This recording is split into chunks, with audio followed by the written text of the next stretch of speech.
जय हिंद सभी स्टूडेंट को। स्ट्रेट लाइन का लास्ट टॉपिक है। लास्ट टॉपिक का मतलब ये नहीं है कि स्ट्रेट लाइन फिनिश हो गई है, इसकी प्रैक्टिस बची हुई है। ये इस बात का लास्ट टॉपिक है कि आपको ये टॉपिक पढ़ने, ये टॉपिक आपके एग्जाम में आते हैं। ठीक, लास्ट सेशन में हमने किसी भी पॉइंट की किसी भी लाइन से परपेंडिकुलर डिस्टेंस देखी थी, जो मैंने कहा था कि स्ट्रेट लाइन का बैकबोन है। इन द सेम वे ये कॉन्सेप्ट भी स्ट्रेट लाइन का बैकबोन है कि आप किसी भी पॉइंट की इमेज कैसे फाइंड आउट करोगे किसी भी लाइन के अंडर में।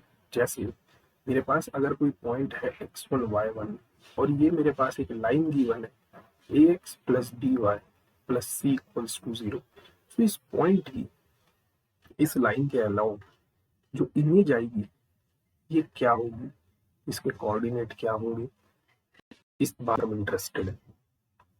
सो फॉर्मूला क्या कहता है, दिस इज इम्पॉर्टेंट। पूरी कोऑर्डिनेट ज्योमेट्री, चाहे वो वेक्टर अलजेब्रा हो, चाहे वो 3D डायमेंशनल हो, चाहे वो 2D हो, पूरी कोऑर्डिनेट ज्योमेट्री मेमोरी का गेम है। फॉर्मूले। ठीक, x माइनस x1 अपॉन ए, ये x1 और y1 क्या है, जिस पॉइंट की आपको इमेज चाहिए। a और b क्या है, x और y के कोएफिशिएंट लाइन में। So x minus x1 upon a equals to y minus y1 upon b equals to minus का 2 times of ax1 plus by1 plus c upon a square plus b square। ये same उसी की तरह है perpendicular distance find out करने के, लेकिन आप गड़बड़ मत कर देना, यहाँ पर स्क्वायर रूट नहीं है। ठीक, फॉर एग्जाम्पल जैसे मेरे पास एक पॉइंट है 4, -13 और ये मेरे पास एक लाइन है 5x plus Y plus 6 equals to 0। मुझे इस टी पॉइंट की इमेज चाहिए इस लाइन के अंडर में। सो क्यू, ये एक्स कॉमा वाई मुझे चाहिए कि ये क्या आएंगे।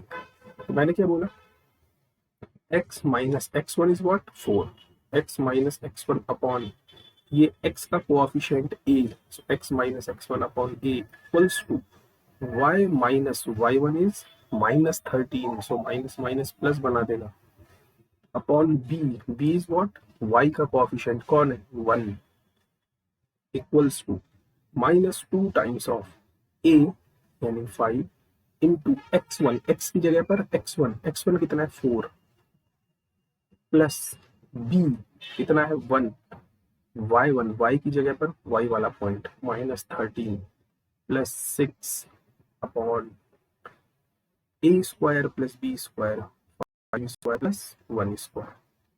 क्लियर है? तो ये हो जाएगा मेरे पास x minus 4 upon 5 equals to y plus 13 upon 1 equals to -2 times of 20 -13 plus 6 upon 25 plus 1। Clear है? So this we have x minus 4 upon 5 equals to y plus 13 upon 1 equals to -2 times of, ये हो जाएगा मेरे पास 26 यानी कि 13 upon 26। सो 13 2 जा 26 and 2 2 जा 1, है ना। सो अब इसको सॉल्व कर लेता हमारे x और y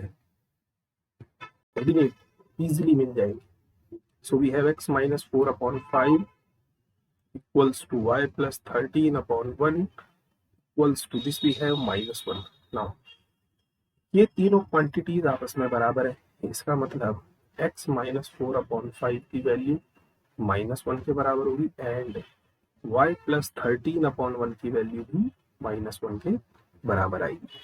ठीक, सो यहाँ से आप x माइनस 4 की वैल्यू कैलकुलेट कर सकते हो -5 एंड यहाँ से y प्लस 13 की वैल्यू आप कैलकुलेट कर सकते हो -1। सो यहाँ से x कितना आ जाएगा -1 और इधर से y कितना आ जाएगा -14।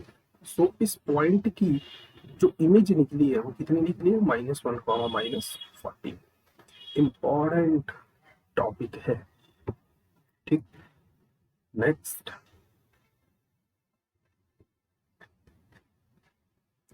ये भी इंपॉर्टेंट टॉपिक है। इंपॉर्टेंट टॉपिक क्यों है, देखो मैं आपको चीजें बताता हूँ। जैसे सपोज मेरे पास इस फर्स्ट क्वाड्रेंट में एक पॉइंट है x, y, मैं अच्छा, ये लाइन कौन सी है? इस पूरी लाइन में x की वैल्यू 0 है, मतलब ये कौन सी लाइन है? y equal to 0। इस पूरी लाइन में y 0 है, तो ये किस लाइन की इक्वेशन है? This equation is, sorry, this is x equal to 0 and this is y equal to 0। इस पूरी x एक्सिस में y 0 होता है, सो y इक्वल टू 0 की लाइन हो गई, और इस पूरी लाइन में y एक्सिस में x 0 होता है, तो x इक्वल टू 0 की इक्वेशन हो गई। अच्छा, अगर मुझे इस पॉइंट की इमेज चाहिए इस लाइन के अंडर में, तो मुझे पता है इस पॉइंट की जो भी इमेज आएगी वो इधर मिलेगी, और इस तरफ इमेज आते ही एक्स पर तो कोई फर्क नहीं पड़ा, एक्स वाला पॉइंट आज भी वही है जो इस समय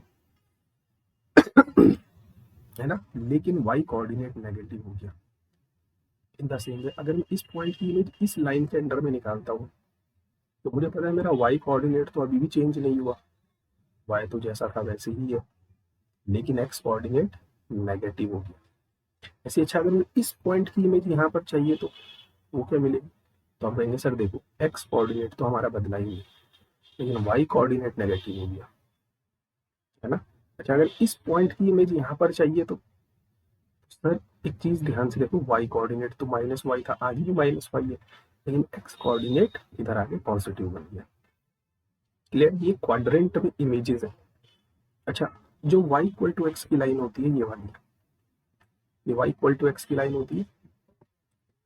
सपोज यहाँ पर एक पॉइंट रखा हुआ है, से एक्स कॉमा वाई, मुझे इस तरफ इमेज चाहिए, तो मैंने बोला सिंपल सी बात है, वाई इक्वल टू एक्स की इमेज चाहिए ना, आप इनको पलट दो, वाई एक्स हो जाए। कैसे आता है, क्यों आता है, ये सब चीजें हम डिटेल में कभी टॉपिक बनाएंगे तो पढ़ेंगे।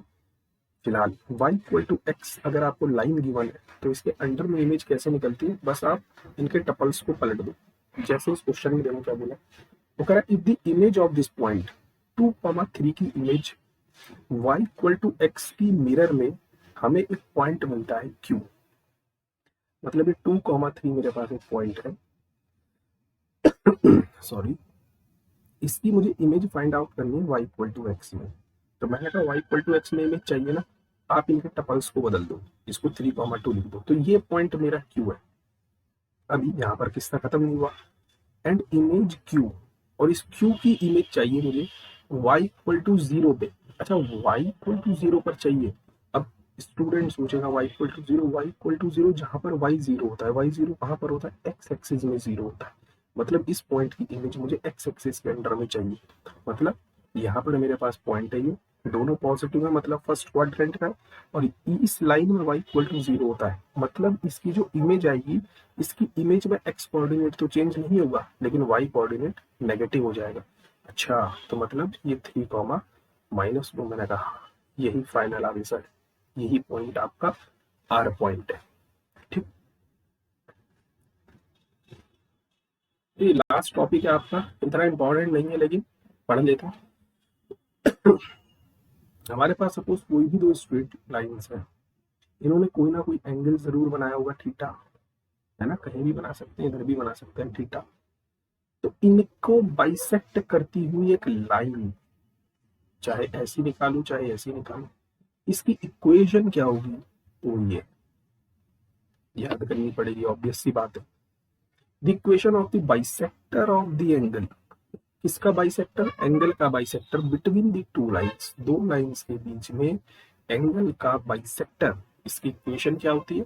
सिंपल सी बात है, ये फर्स्ट इक्वेशन है, ये सेकंड इक्वेशन है, दोनों का आपको क्या करना है? स्क्वायर रूट अप्लाई करना है और इनको इक्वल पुट कर देना है, जो भी इक्वेशन निकलेगी वो इनके एंगल बाइसेक्टर की इक्वेशन निकल जाएगी। इंपॉर्टेंट पॉइंट ये है, इंपॉर्टेंट पॉइंट क्या है कि जब भी आप bisector of angle containing the origin की, अगर सपोज मेरे पास कोई भी दो लाइनें से, मैं आपको बनाकर दिखाता हूँ, सपोज मेरे पास फर्स्ट लाइन ये है, सेकंड लाइन ये है, और मुझे एक ऐसी लाइन की इक्वेशन चाहिए जो, अच्छा इन्होंने तो एंगल ही नहीं बनाया, तो मैं काम करता हूँ, एक दूसरी लाइन अगर मैं ऐसे ले लूँ, ये सही रहेगा। अब मुझे ऐसी लाइन की इक्वेशन चाहिए जो इनका एंगल बाइसेक्ट करके जाए, ये सपोज इसका एंगल है, और साथ ही साथ ओरिजिन से जाए, ये मुझे इस लाइन की इक्वेशन चाहिए, वो आपको साफ साफ बोलेगा find the equation of the angle bisector which passes through the origin, और आपको लाइन दे देगा।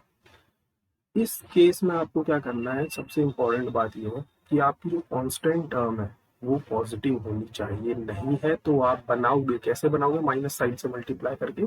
फॉर एग्जाम्पल देखो,